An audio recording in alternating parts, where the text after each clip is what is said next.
Muy buenas tardes a todas y todos. Bienvenidos nuevamente a la conferencia vespertina, la número 104, desde que iniciaron las mismas. Estamos en el día número 11 de la nueva normalidad, caracterizada precisamente por el semáforo de riesgo COVID, que es el que marca las acciones que se pueden llevar a cabo o aquellas que deben de estar suspendidas en función del riesgo que hay para cada una de las entidades federativas. Si vemos la siguiente diapositiva, rápidamente recordamos que durante esta semana las 32 entidades federativas están en el máximo nivel de riesgo, que es el rojo. Sin embargo, recordemos que el día de mañana, viernes, estaremos presentando el nuevo mapa que en su momento tendrá vigencia para la siguiente semana. Repasemos también rápidamente qué se puede y qué no se debe realizar durante el nivel de riesgo máximo. Actividades limitadas tienen cierto nivel de actividad, pero bastante restringido. Los hoteles, ocupación al 25%, preferentemente huéspedes que están desempeñando labores que son esenciales. Restaurantes y cafeterías básicamente continúan con servicios a domicilio o para recoger, y las que se encuentran en los hoteles preferentemente o solo para servicio a la habitación. Lo que son barberías, estéticas, peluquerías pueden ofrecer sus servicios a domicilio siempre y cuando lo hagan con las medidas sanitarias.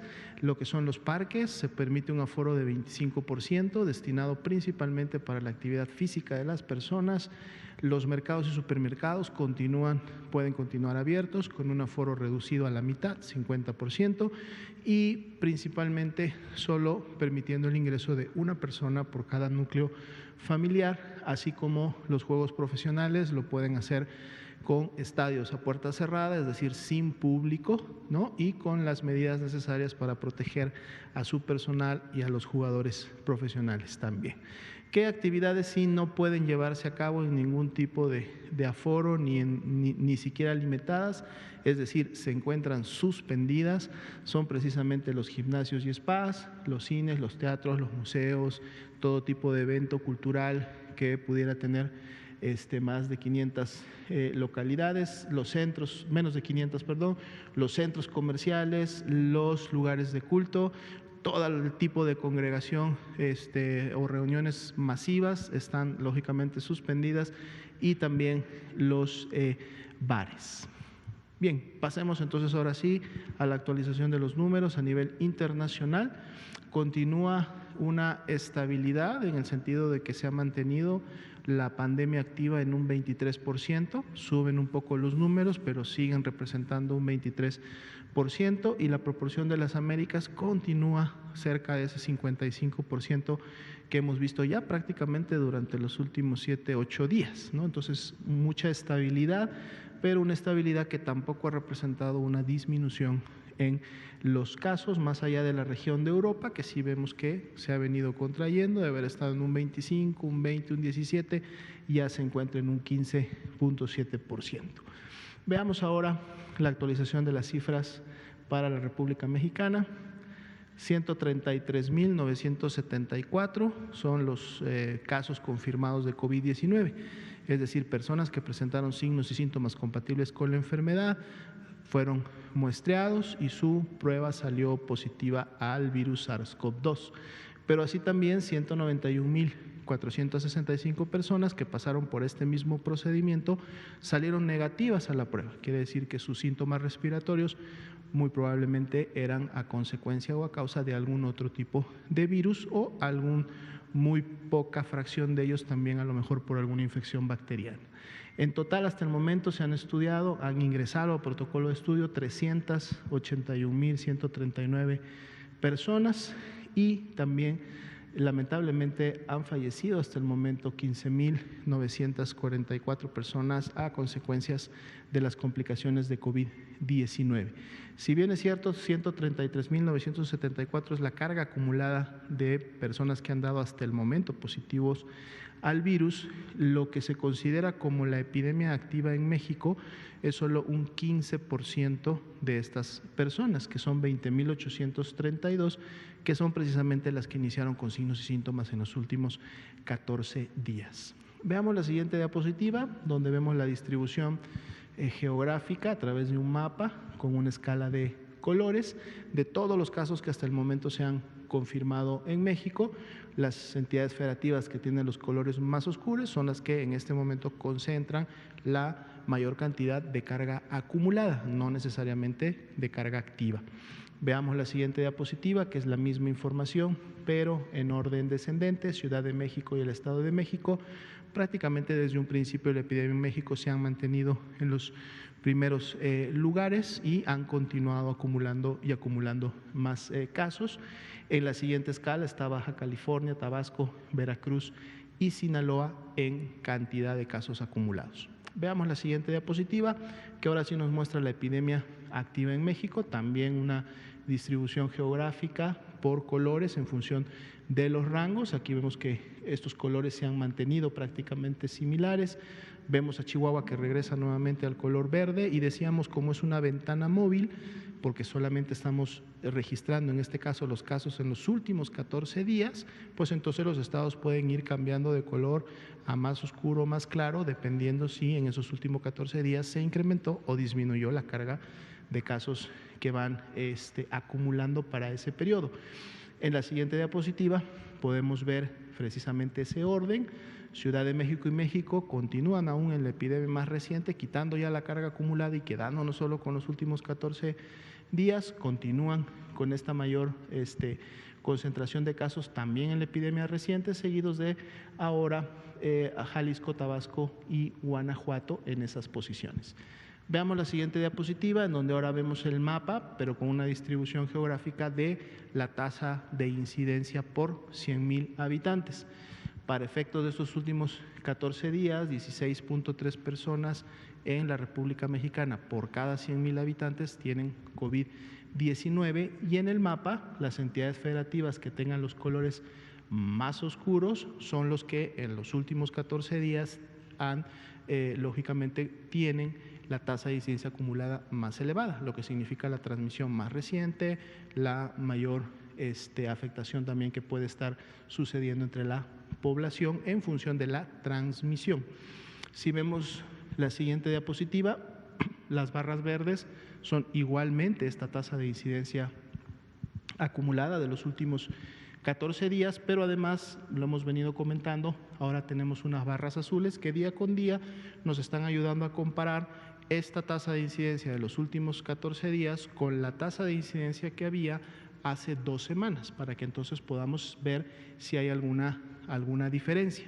En la siguiente diapositiva podríamos notar un poco de manera más directa esa diferencia en proporción precisamente de la tasa de incidencia de los últimos 14 días comparada con la de hace 2 semanas. Prácticamente podemos ver que en el rango de más 20, menos 20, estarían prácticamente representando una estabilidad que pudiera en su momento progresar hacia un incremento o también pudiera progresar hacia un descenso. Entonces es importante estar dando un seguimiento. Vemos sí que Guerrero y Chihuahua pues tienen un porcentaje negativo, es decir, disminuyeron esa tasa en comparación en menos 24 y en menos 32, eso ya es una tendencia un poco más hacia la baja, pero también podemos entonces ver que la mayoría de los estados, si partimos de un 20 hacia arriba, desde Sinaloa hacia la izquierda, todos estos estados realmente representaron un incremento en relación a esa comparación, lo que pudiera significar que todavía están en la fase de subida de sus respectivas curvas epidémicas. Veamos la siguiente diapositiva, la distribución de las defunciones que hasta el momento han ocurrido y precisamente por la fecha en la que se produjeron. Así también tenemos en las barras superiores, que son el color naranja claro, estas 1,490 que todavía tienen pendiente un resultado de laboratorio. Ya decíamos que aproximadamente hasta la quincena de mayo teníamos una tendencia ascendente y posterior a la quincena de mayo prácticamente ha habido una estabilidad, aunque es una estabilidad arriba, todavía no vemos un descenso en esa tendencia. Si vemos la siguiente diapositiva, tenemos la distribución por entidad federativa, están ordenadas en relación a la mayor carga de defunciones, de mayor a menor, y también podemos ver en la parte superior aquellos defunciones que aún son sospechosas y que por lo tanto pues en los siguientes días muy probablemente incrementarán esta carga de defunciones, no solo en el total, sino también en cada una de las entidades en donde sucedieron. Veamos la siguiente diapositiva, nuestra curva epidémica. Vemos una tendencia todavía ascendente en la presentación de los casos cuando vemos ambos colores sin hacer una distinción. La mayoría de los casos sospechosos, como lo hemos venido viendo prácticamente en los últimos días, se concentran en los últimos 10 días, que es el promedio más o menos que se está tomando en este momento el SINAVE para poder realizar una confirmación de los casos. Veamos la siguiente diapositiva.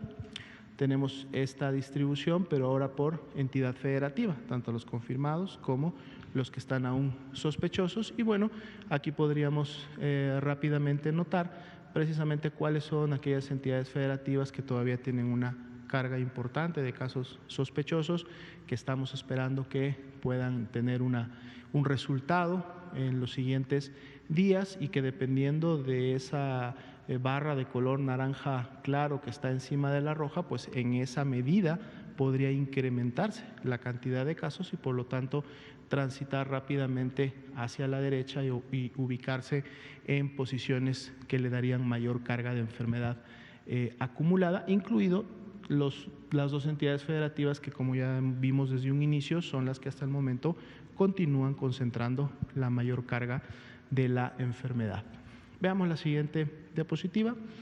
Es la carga acumulada de casos confirmados. Hemos más o menos mantenido un incremento cada día alrededor de estos números, 4.790 para el día de hoy, pero más o menos hemos estado siempre en esa cantidad, es un incremento del 3.7%, y en la parte inferior podemos ver las pequeñas barras de color naranja que nos marcan un poco la tendencia de cómo se han estado agregando y confirmando casos en las últimas 24 horas. Veamos la siguiente diapositiva. Es precisamente ya la parte de la ocupación y disponibilidad hospitalaria.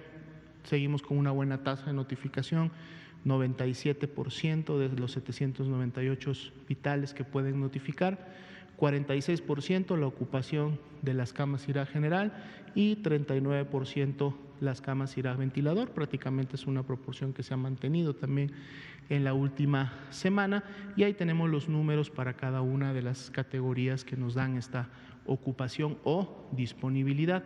Si vemos la siguiente diapositiva, tenemos la distribución nacional. Poco movimiento de lo que veíamos el día de ayer, sigue manteniéndose una disponibilidad en Ciudad de México, Estado de México, arriba del 20%, si bien es cierto están cerca o muy por encima de esta ocupación, se ha logrado mantener un balance, permitiendo siempre que exista una disponibilidad. A medida que nos desplazamos a la derecha, la disponibilidad va creciendo y es mayor prácticamente en más de la mitad de las entidades federativas, al menos a este momento. Si vemos la siguiente diapositiva, ahora es la información específica para camas con ventilador para pacientes críticos, y vemos también que estas proporciones de disponibilidad se han incrementado inclusive un poquito en los últimos días, lo que quiere decir que se ha logrado manejar este balance entre los egresos, los pacientes que están egresando y dejando estas camas, y las que se pueden o continúan reconvirtiéndose para poder dar la atención, y por lo menos tenemos una buena disponibilidad de este tipo de camas prácticamente en la mayoría de las entidades federativas, incluidas las que tienen la mayor ocupación. Y en la siguiente diapositiva vemos precisamente los hospitales notificantes. Se suma uno más el día de hoy, son 798, y esto pues también es una tendencia que se ha mantenido en función del incremento de necesidades. Tanto el incrementar unidades hospitalarias COVID como el seguir reconvirtiendo y expandiendo camas es lo que permite que siempre las entidades tengan disponibilidad tanto de camas generales como de camas críticas. Si vemos, creo que tenemos dos diapositivas más. Correcto. Son las defunciones que el día de hoy, al corte del sistema informático, que es el CISBER, se encontraban como positivas nuevas en relación a las que había en el día de ayer, estas 587, y siempre esta gráfica tiene el objetivo precisamente de representar, uno, cómo están distribuidas en el tiempo estas 587 defunciones.